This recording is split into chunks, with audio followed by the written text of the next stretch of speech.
Hello and welcome back to my GTNH playthrough. It is Friday, July 10th, and we're out here in the desert.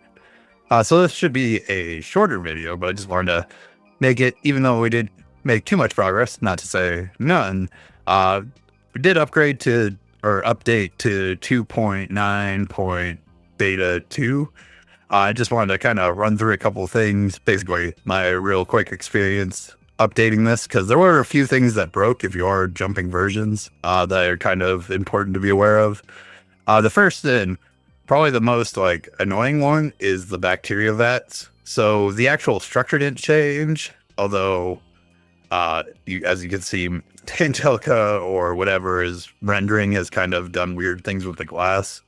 You can kind of see it all over the place where the glasses don't form full textures at the moment. So I don't mind blocks, but if that annoys you, that might be a reason to stay away already. But just on the cultures real quick. So these aren't all of them. I've actually threw some in A2, but basically all the cultures were broken when I upgraded or updated, and nothing was running. And there were a few other multi-block changes in the update, so I was like, maybe something there. But as far as I could tell, I was kind of driving myself nuts. But it turns out, yeah, just something's wrong with the data on all the existing ones that you have in the world. If you just cheat in new ones, which is what I had to do. I haven't replaced all the ones in my 82 because I assume at some point it'll be fixed and I don't really use many of them anymore. But I cheated in all the ones that are currently in the world and updated them, with the exception of this guy over here I kind of forgot about. But considering this guy's been shut off for 3,000 hours, I'm not too worried about it. So, But yeah, just as simple as that. You just go into cheat mode on the configuration, put it in, and boom, everything will start working here again. So I wanted to point that out. For actual multi-block changes, there were three I noticed so far. Two of them are kind of the same thing, and technically you might not even notice them. And they are the QFT and the dimensional forge. The change was if you have a any sort of maintenance hatch on here, the block won't form anymore. Now, for me, this only broke the first two because those were the only ones I'd put the maintenance hatch on, and the rest were running fine. But previous versions let you have the maintenance hatch in there and let it form. And I had just put it in there out of habit. It wasn't to save on casings or anything like that. But now this version, and then the same thing for the dimensional forge, I had maintenance hatches and all of those. I can't remember if it was required or not before, but I definitely had them in there. So I just had to go in, swap them out with the injection casing, and then all these guys formed up and started running again. And the last one that changed was the nano complex. Now, this one, they changed the design in the slightest way possible. Basically, I can't remember if it's the block under this casing or the block under this casing, but one of those two, they added a block to it. So you basically have to add that block in and then it'll form up. I was a little sad though that they did not change the thing where if you upgrade the energy hatch, everything just disconnects and won't sync back with the main complex. I did even try swapping out using the matter manipulator and swapping in place to see if that would do it, but nope, that doesn't work. So had to reset this guy, and that doesn't even seem to be calibrating because I've definitely crafted circuits since I rebuilt this thing. Because after I rebuilt this thing, I got my first UXV circuit. But real quick before we get on to that, if you're ever upgrading, one thing I kind of recommend is making yourself a... Where is it? Nope. Not that one.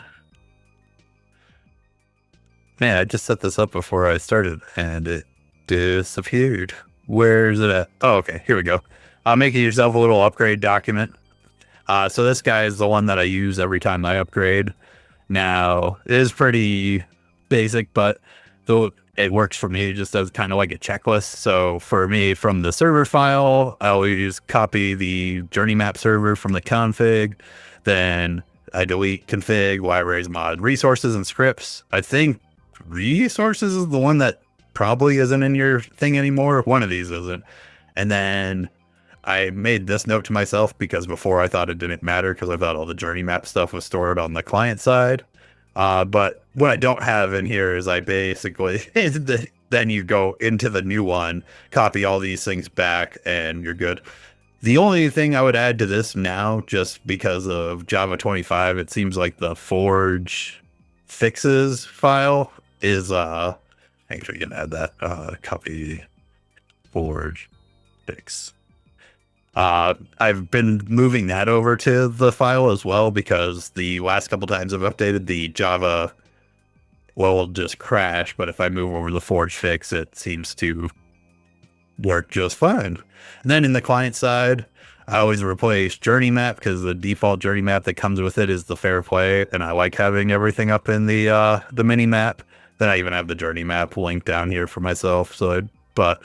And then the rest of this is, so from the previous, like I always just pull in a fresh file, like I import the fresh zip file into Prism, and then I just copy over these 3 files, and then the other file I copy in, I kind of have it hidden down here is this other config file for info XML, which info XML is, if you don't know, the here it is, up in the upper left hand corner, the information you have, and you can customize that. That's why I copy mine over.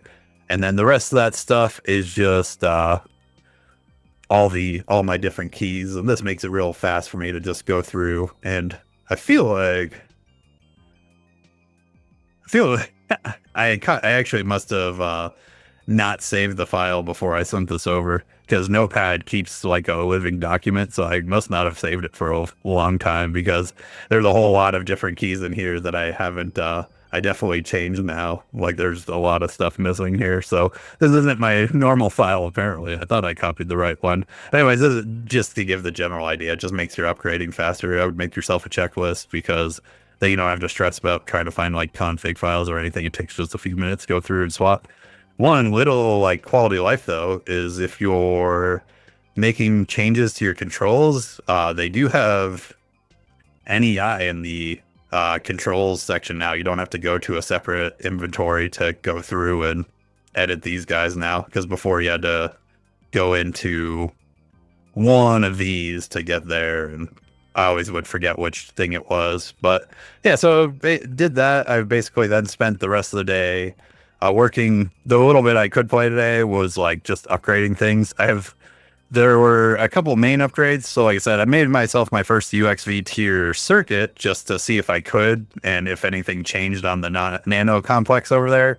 And then the other thing I did, because honestly I have one goal, which I knew I wasn't going to get done today, but I wanted to have it crafting, which is to craft the tier 4 QFT, because tier 4 QFT unlocks our ability to use the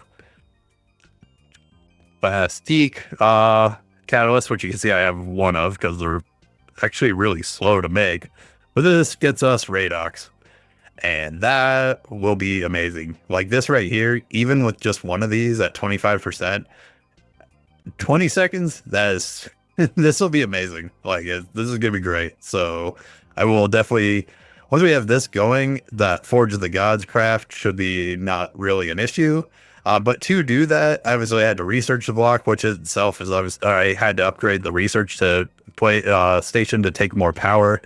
Also forgot to turn off my quantum computer when I did that up there, and burnt out all the circuits again, so I recraft those.